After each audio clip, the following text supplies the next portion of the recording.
Hi, I'm here to share a project I have been working on this weekend. It is an altered notebook. I joined a swap over in Amy Love's Facebook group, and if you're watching my channel, you probably know who Amy is. I will link her channel below though. If you don't know who she is, you should definitely go check it out because you're in for a treat. She does absolutely beautiful shabby chic work, just beautiful work in general, but a lot of beautiful shabby chic vintage projects. And she has a Facebook group where she has swaps, and so I joined the most recent one, which is in an altered notebook. And I was a little nervous joining it just because I can't remember the last time I've made an altered notebook, or if I even have made a notebook of this size, but there were definitely some talented ladies in the swap, so I was a little nervous, but I am overall pretty happy with the way the notebook turned out. So hopefully it is functional for the person I'm sending it to. And my swap partner is Julie K. So if you're seeing this video, then she has already received it and opened it. And so now I'm sharing the video. One thing I did not do that I really wish I had is I didn't put a tie closure. So I just have this tie around it for right now, and I'm gonna untie it so that I can share the project, but then I'll retie it before I send it to her. I really wish I had thought ahead and glued some ribbons like underneath the paper, but by the time I thought to do it, I was already pretty far into the completion stages of the project, so there was really no going back and adding that. I used a lot of laces on this project. Sorry, let me start by saying this is just a regular 8x10 composition notebook, just one of the regular school ones. And I wanted to use vintage laces, lots of vintage laces, and I chose to use the new Prima line, the Plant Apartment, because it is just so beautiful and it has so many really pretty pink and shabby colors that I thought would complement some of the laces I wanted to use really well. So I'll start by just sharing what I did. I did cover the whole notebook in paper. I measured it first. I cut down the paper to size. I used a corner rounder to punch the edges that were going to be on the rounded corners of the notebook.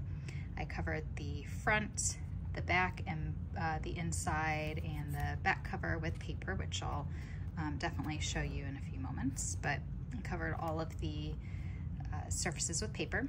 I did leave the seam, just the black seam that was there. I didn't paint it or anything because I knew I would be gluing over it. And I have this really pretty vintage thicker lace that I knew would cover it up. And I knew I wanted to use that in the binding. So I did not do paper over here. I knew it would be too crinkly and just wrinkle. I just had paper up to about this part. So the first thing that I did was I definitely layered laces on here. I started with this really vintage eyelet trim, and this is one from a vintage lot that I had shipped over from Germany, and had these gorgeous, gorgeous German laces from the early 1900s. Definitely have to use them. They cannot just sit in the box forever. They're just beautiful. So I started with that one. I layered a couple on top, again, vintage laces, and then I put this on the spine. I went back later and added this one and kind of tucked it underneath because I just thought it needed a bit more pink to balance out all of the other elements that I was going to use. So I'll go ahead and share the whole book, and then I'll come back to the front here. The back is just fairly simple. I wanted the emphasis just to be on the layers of lace. I absolutely love layers of lace, and I just thought it would be really pretty, especially if she's actually going to use the notebook. We can't have anything too bulky. I mean, this is bulky enough here, just a couple of sequins and pearls on this bridal trim, but I didn't want anything too bulky because if she's going to write, it needs to be functional as well. So the back is just really simple paper. Again, I don't want too much to be on the back, so this can be a functional notebook for her. And I thought this paper was just gorgeous. It's one of my favorite ones from the line, so I thought it would be perfect to use all on its own for the back cover. And then in the front cover, I made a lace pocket, and I will explain these little things in here in just a moment. So I'll go back and just go over some of these elements. I did a lot of cutting from the paper line. I did use a couple of pieces of ephemera from the ephemera packs, but then a few of these other things I just cut out from the 12 by 12 that comes with the paper line that has little cutouts in it. I love fussy cutting different leafy elements from the paper lines, really any paper line that I'm using. It's one of my favorite things to do because I just love using flowers in everything that I do. And so I think it just looks really pretty to have these fussy cut leaves. I do have some vintage applique trim that I cut into so that I could have a couple of these silver applique leaves tucked into the project. I have just some vintage wedding trim here. And all of these things are just fussy cut from the paper line, the plant department. And these are just some handmade flowers. When I make these flowers, I think I've shared a video on this before, I do sew the layers together, and then I layer them on the actual project. I don't put them together, like I don't put 3 layers together and then glue it on. I glue on each layer to the project. And for me, I've just found that that seems to work the best because then I'm creating the flower as I'm doing the project and just find what looks best with all of the other embellishments. And then I just have some bling and, like I said, some cutouts.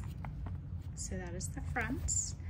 And then when you open it, I just have a lace pocket here, and I'll show you those things in just a moment.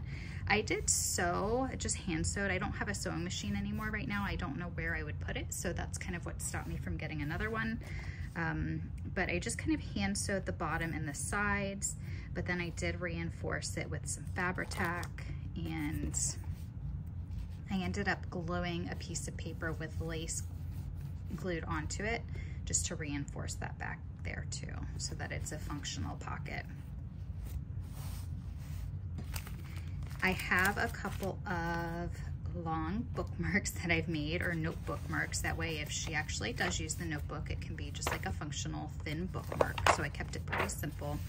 These are a few just vintage laces I have. I did glue them onto paper from the paper line and then reinforce them with a, this is a chipboard, but it's actually from a vintage lace bobbin, not a bobbin, but like the winding board that I keep all my laces on. So this was one that was like a little bit thinner and in pretty decent condition and vintage. So to stick with the vintage theme, that's what I used.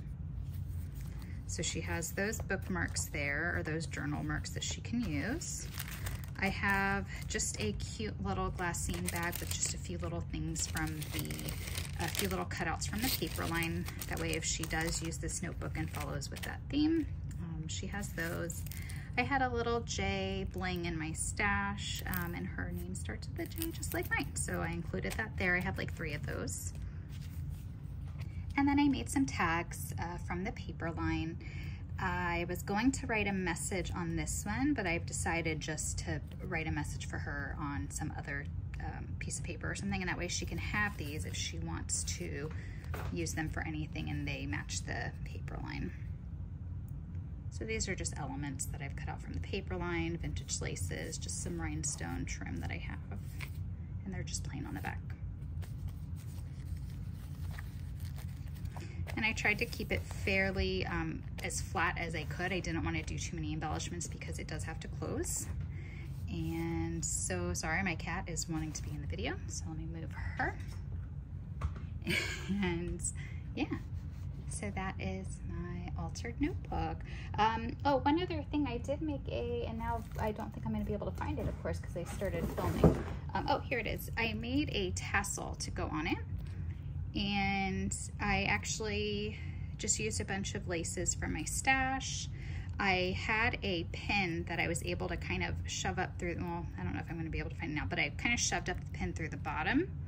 And then I had some bead caps and this bead in my stash, and then just kind of twirled the end onto a lobster clasp so that I would have a matching tassel. But then I really didn't want to, I didn't really know where to put it. So what I'm probably gonna do is when I wrap this for her, I'll probably just kind of hang it on the wrapping. That way she just has the tassel if she wants to use it on another project, or, you know, wants it to go with that, it'll be her choice. So I just have some little bits and pieces tied in here and some bling, and I just thought it matched really well.